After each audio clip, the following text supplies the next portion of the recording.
গুলিস্তার মধ্যে পড়েছিলাম যে তিনি গোসলখানার মধ্যে প্রবেশ করছেন গোসল করার জন্য। তখন ঘ্রাণ আসতেছে। তখন তিনি ভাবলেন এত ঘ্রাণ কোথা থেকে আসে?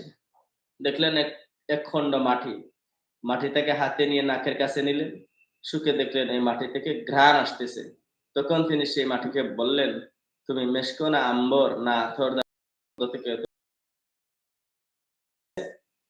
এই তখন সে বললেন, "গলে খুশবু এ দর হাম্মামে রুজে কসিদা জুদুসতে মাহবুবে বদসুতাম বদু গুফুতাম কেমশকে ইয়া আবিরি কে আসবুয়ে দেলাবিজি তুমস্তাম বগুফুতামান নাচি জবুদাম ওয়ালাকিন মুদ্দতে বাগুল নাশাস্তাম জামালে হাম নশীদার মান আসর করদ अगर नामन हुमा का कम कहस्तम এক উদাস নামের আধারে বসিয়ারিন মাটির ডেলা হাতে নিয়া শুকিয়া দেখিলাম রয়েছে তাতে সুবাস মেলা কহিল তাহারে কস্তরি তুমি অগ তুমি কি আতর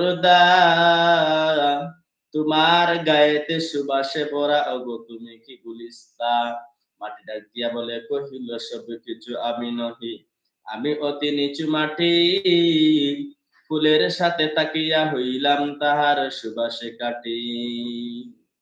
শেখ সাদি রহমতুল্লাহ আলাইহ এই কবিতা যারা পড়ে শেখ সাদির শেরের কবিতা শেরের বই